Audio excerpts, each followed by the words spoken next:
Mini ప్రపంచానికి స్వాగతం. భారత్ పాకిస్తాన్ మధ్య యుద్ధం జరగటానికి అనువైన వాతావరణం ఉన్నట్లుగా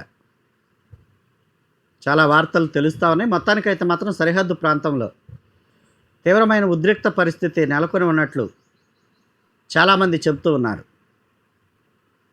ఈ నేపథ్యంలో పాకిస్తాన్ ఆర్మీలో కొన్ని సంచలనమైన సంగతులు జరుగుతూ ఉన్నాయి. ఇంకా యుద్ధం ఆరంభం కాలేదు. యుద్ధం అంటే సర్జికల్ స్ట్రైక్స్ లాగా ఒక భారీ దాడి భారతదేశం వైపు నుంచి మొదలవుతుందని భావిస్తున్న నేపథ్యంలో అటువంటి దాడి కూడా ఆరంభం కాకముందే పాకిస్తాన్ ఆర్మీ చీఫ్ ఎక్కడికి వెళ్ళారు, ఏమయ్యారు అనే దాని మీద తీవ్రమైన సందిగ్ధత ఇంకా కొనసాగుతూనే ఉంది. ఇటువంటి కీలకమైన సందర్భంలో ఆర్మీకి ముందుండి నడిపించాల్సిన కీలకమైన సైనిక అధికారి కనపడకుండా పోవటం అనేది, ఆ తర్వాత సరిహద్దుల్లో ఉద్రిక్త పరిస్థితులు ఏర్పడిన తర్వాత ఆయన కుటుంబాన్ని దేశం దాటించి పంపించడం అనేది కూడా చర్చనీయాంశంగా మారుతూ ఉంది. ఈ విషయం మీద ఇప్పటికీ పాక్ ఏమాత్రం కూడా నోరు మెదపటం లేదు. గత 6-7 రోజులుగా ఈ ఉద్రిక్త పరిస్థితులు కొనసాగుతున్నప్పటికీ పాక్ ఆర్మీ చీఫ్ మాత్రం ఇంతవరకు మీడియా ముందుకి రాలేదు. ఎక్కడా కూడా ఆయన వ్యాఖ్య చేసినట్లుగా చివరకు పాకిస్తాన్ మీడియాలో కూడా ఎటువంటి కథనాలు వెలువడకపోవటం ఒక ఆసక్తిని కలిగించే అంశం. అయితే మరొక ముఖ్యమైన అంశం, పాక్ ఆర్మీ నుంచి ప్రతిరోజు కూడా సుమారు 2000 నుంచి 2500 మంది సైనికులు ఉద్యోగాలకు రాజీనామా చేసి వెళ్ళిపోతూ ఉన్నారు. ఇది పాకిస్తాన్కి కోలుకోలేని దెబ్బ, ఊహించని దెబ్బ అని కూడా చెప్పడంలో తప్పేం లేదు. ప్రతిరోజు 2000 నుంచి 2500 మంది ఆర్మీ సైనికులు ఉద్యోగాలకు రాజీనామా చేసి వెళ్ళిపోతూ వారు ఏం చేస్తున్నారంటే అక్కడ ఏదైతే వేర్పాటువాద గ్రూపులు ఉన్నాయో వాటిల్లో వీరు చేరటం అనేది పాకిస్తాన్ మరింత ఇబ్బందులు పడేసే అంశంగా కనిపిస్తూ ఉంది. మొత్తానికైతే మాత్రం పాకిస్తాన్ ప్రస్తుతం ఉన్న పరిస్థితులు ఉక్కిరి బిక్కిరి అవుతున్నట్లుగా కనిపిస్తూ ఉంది. ఏదో పైకి ఊరక మేకపోతు గాంభీర్యాన్ని ప్రదర్శిస్తూ ఉంది. పెహల్గాంలో జరిగిన దాడితో మాకు సంబంధం లేదు, అది మేము చేసింది కాదని ఏదో ప్రపంచాన్ని ఒప్పించడానికి లేదా నమ్మించడానికి ప్రయత్నాలు చేస్తూ ఉంది. కానీ మొత్తానికైతే మాత్రం ఈ ఉగ్రదాడిలో పాకిస్తాన్ యొక్క పాత్ర కీలకంగా ఉందని ఆధారాలను భారతదేశం సేకరించి ప్రపంచం అంతటికి కూడా ఆ విషయాలను వెల్లడి చేయడం జరిగింది. ఈ నేపథ్యంలోనే అగ్రదేశాలన్నీ కూడా భారతదేశానికి ఇప్పటికే మద్దతు ప్రకటించినాయి. ప్రస్తుతం పాకిస్తాను ఏకాకిగా నిలబడింది అని చాలామంది చెప్తా ఉన్నారు. అయితే మరొక ఆసక్తికరమైన విషయం ఏమిటంటే, కొంతమంది ఎంత మేలు చేసినా కూడా ఖచ్చితంగా భారతదేశానికి దుర్మార్గాన్ని చేస్తూ ఉన్నారు. చివరికి పాకిస్తాన్కు చేస్తున్నది కూడా అదే. కానీ టర్కీ అనబడే ఒక చిన్న దేశం 2023లో భూకంపం వచ్చి అతలాకుతలమైపోయింది, పూర్తిగా నేలమట్టం అయిపోయింది. అటువంటి పరిస్థితుల్లో భారతదేశం ఆ దేశానికి ఎంతో హితోధికంగా సహాయం చేయటం జరిగింది. అనేక రకాలైన విషయాల్లో వారికి ఎంతో మద్దతుగా ఉండి వారు తిరిగి శక్తిని కూడగట్టుకునే వరకు భారతదేశం తరపున ఎన్నో రకాలుగా వారికి సహాయం చేస్తే, ప్రస్తుతం టర్కీ ఏం చేస్తూ ఉందంటే కేవలం మతం అనే దాన్ని అడ్డం పెట్టుకొని టర్కీ పాకిస్తాన్కి సపోర్ట్ చేయడానికి సిద్ధపడినట్లుగా వార్తా కథనాలు వస్తూ ఉన్నాయి. ఇప్పటికే టర్కీ నుంచి అనేక రకాలైన యుద్ధానికి సంబంధించిన పరికరాలతో పాటుగా యుద్ధానికి సంబంధించిన ప్రేలుడు పదార్థాలు కూడా టర్కీ నుంచి పాకిస్తాన్కి దిగుమతి అయినట్లు కొన్ని వార్తా కథనాలు రావటం అనేది ఆశ్చర్యాన్ని కలిగిస్తూ ఉంది.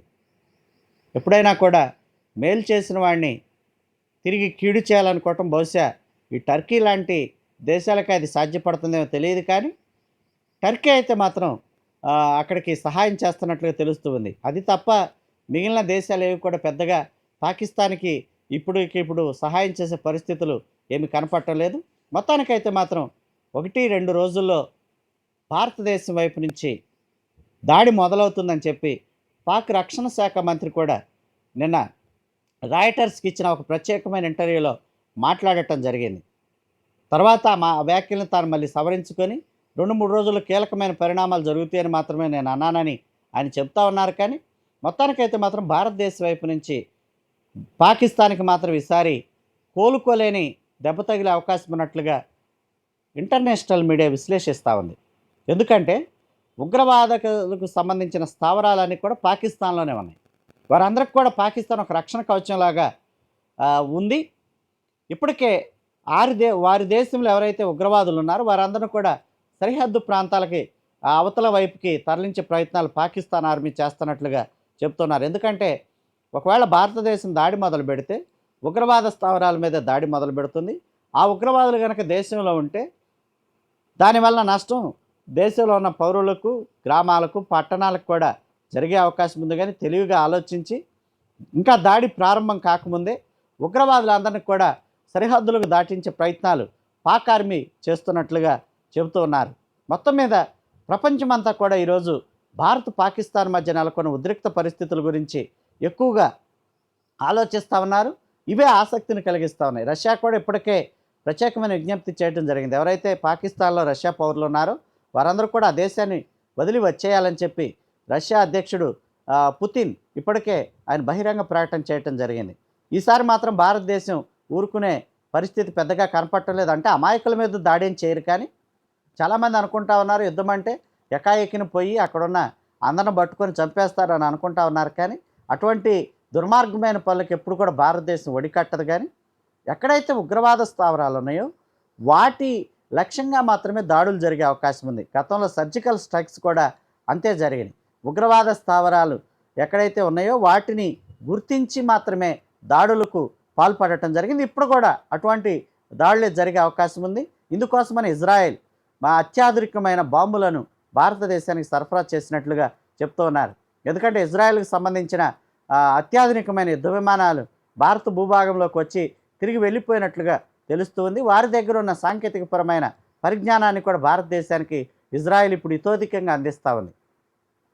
ఇజ్రాయెల్ ఇచ్చిన ఆ బాంబుల యొక్క సహాయంతో టన్నెల్స్లో దాక్కున్న ఉగ్రవాదులను కూడా ఎక్కడైతే భూమి అంతర్భాగాల్లో కానీ లేదా టన్నెల్స్లో కానీ ఇతర రహస్య ప్రాంతాలు ఎవరైతే ఉగ్రవాదులు దాక్కుని ఉంటారో మనుషులు వెళ్ళటానికి వీలు లేని ప్రదేశాల్లో దాక్కుని ఉన్నవారి దగ్గరికి ఇజ్రాయెల్ ఇచ్చిన బాంబు పరికరాలు వెళ్తాయని చెప్పి వారి దగ్గర ఒకవేళ కనుక ప్రేలుడికి సంబంధించిన ఆయుధాలు కనుక వారి దగ్గర ఉంటే అవి వెంటనే బ్లాస్ట్ అవుతాయని చెప్పి చెప్తా ఉన్నారు. అటువంటి సహాయాన్ని ఇజ్రాయెల్ ప్రస్తుతం భారతదేశానికి అందించింది. ఆ నేపథ్యంలోనే ఇజ్రాయెల్ యుద్ధ విమానాలు భారతదేశానికి వచ్చి వెళ్ళినట్లుగా చెప్తూ ఉన్నారు. మొత్తానికైతే మాత్రం భారత సైన్యం మేము అన్నిటికీ సిద్ధమేనని చెప్పి చెప్తూ ఉంది. ఈ నేపథ్యంలోనే నిన్న భారత రక్షణ శాఖ మంత్రి రాజ్నాథ్ సింగ్ ప్రధానమంత్రితో భేటీ అయ్యారు. తీసుకోబోతున్న చర్యల గురించి వివరించడానికి భేటీ అయ్యారు.